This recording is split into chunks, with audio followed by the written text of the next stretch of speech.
Welcome to the second week of the In Times Like These recap.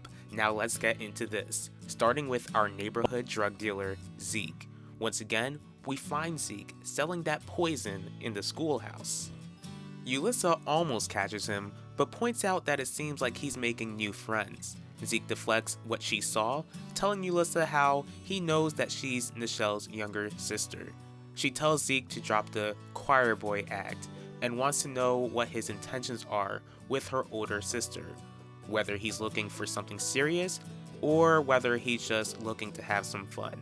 Of course, Nichelle comes to Zeke's rescue and tells Ulissa to back off. Nichelle invites Zeke to this back-to-school house party that she's been invited to. At first, Zeke hesitates, but he eventually decides to go. Zeke gets in contact with one of his drug-dealing buddies, telling him that they might get more people hooked on the stuff they're selling. Though Ulissa doesn't know what Zeke is up to, she lets it slip to Vanessa that Nichelle is interested in some guy, but doesn't go into detail. Ulissa goes on to express how she doesn't have good vibes about Zeke because of his zodiac sign. But Vanessa explains how she goes to God directly for guidance, and doesn't look for guidance from the stars that God created.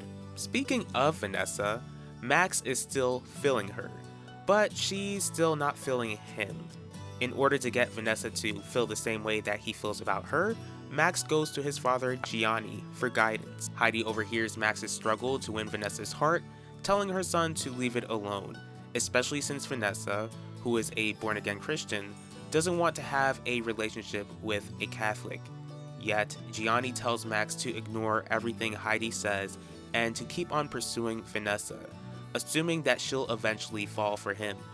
Instead, Vanessa gets more annoyed, warning Max that if he tries pursuing her one more time, she'll get her dad involved, which is something neither of them want since her father Jeremiah overheard her and JJ speaking about how Max pursued her once again.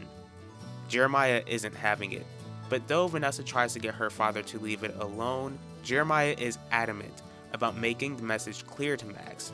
While all of this is going on, JJ, once again, hears laughter in his head, but while he's suffering in his room, he hears voices in his head speaking to him. Once again, Max isn't the only person who has eyes for Vanessa. Keeve also has a thing for her as well, and goes as far as to gift her with a teddy bear which records her in her room, while JJ hears laughter in the bathroom. But again, JJ would hear laughter earlier on when he checked on Yvette after the fake AI image of her mother Wanda, posing like a nasty girl. Yvette gives JJ the cold shoulder, which causes him to lash out on her, telling Yvette that she could never say that he never tried to be a friend to her. As for Wanda, she's not only concerned about Yvette's feelings about this, but is out for blood as to whoever made the image to begin with. When Yvette speaks with Wanda and Udell, she almost lets it slip that the photo makes her reputation worse, and she can't let her parents know that she has a reputation of being a nasty girl herself. So she just expresses how she feels this pressure being their daughter since she doesn't know which path to take. Yet, Udell and Wanda explain to Yvette that she shouldn't have to feel pressure about taking over either of their separate businesses. Once again, Quinlan and Gianni are out here committing adultery, as she tells Gianni that she plans to interview Finnegan Burke for Elvira's documentary, since he was the detective assigned to Elvira's case all those years ago. Gianni asks why she would waste her time since Finnegan never got an arrest, but Quinlan states how the smallest thing helps, pointing out that his district attorney wife, who he's cheating on with Quinlan, would agree with her.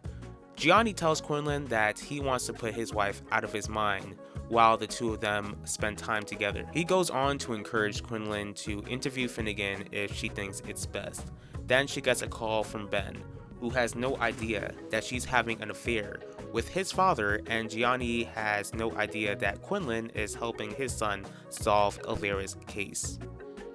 But what makes things worse is that Gianni asks who's calling her.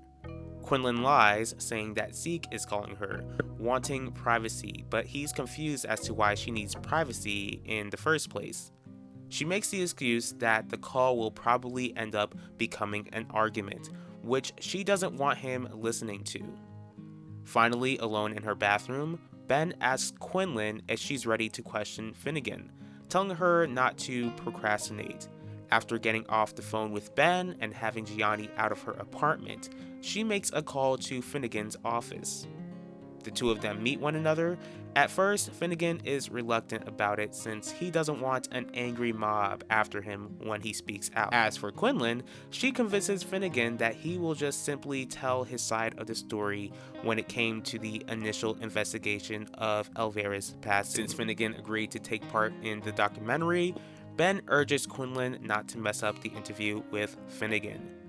Because she's impatient with him to leave the apartment because she's going to spend some time with his father, and offended by the remark, she tells Ben not to disrespect her in her apartment and assures him that she won't mess up the interview at all. While Finnegan gloats to Terry about his part in the documentary, she expresses how nervous she is about that since she believes it will only risk making their family lose any sort of privacy. But Finnegan tells Terry, "You're annoying and I never listen to you, so why would I listen to you now?"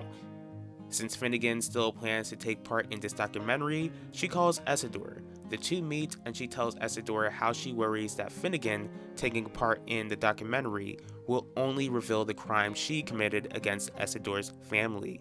Essidor believes that Terry is worrying over nothing and urges her to focus on the nursing scholarship in Elvira's name. Speaking of the scholarship, Essidor informs his family how everything is set to hold the event to launch the scholarship at Theodosius's palace. Since the idea of the scholarship was stolen from Gianni, he complains. Again. Heidi expresses how tired she is of hearing her husband complain, while Gianni accuses Heidi of being an unsupportive wife, encouraging her to ask Finnegan to meet her in her office, reminiscing about their affair back in the day, telling each other what drew them to one another. Yet, while Heidi meets with her former lover, Gianni vents to Quinlan about his issue with Essidor and Heidi. But Quinlan gets Gianni to admit that he stayed married to Heidi because their marriage is rooted in their respect for one another. Yet they get involved with different people, because while Heidi and Finnegan reminisce, think about their toxic marriages and their attraction to one another, the two reignite their affair, making Heidi a nasty girl once again. Can't get enough of in times like these? Then treat yourself to a binge watch. Please like, comment, share, and subscribe. You're not ready for what's to come, but tune in anyways.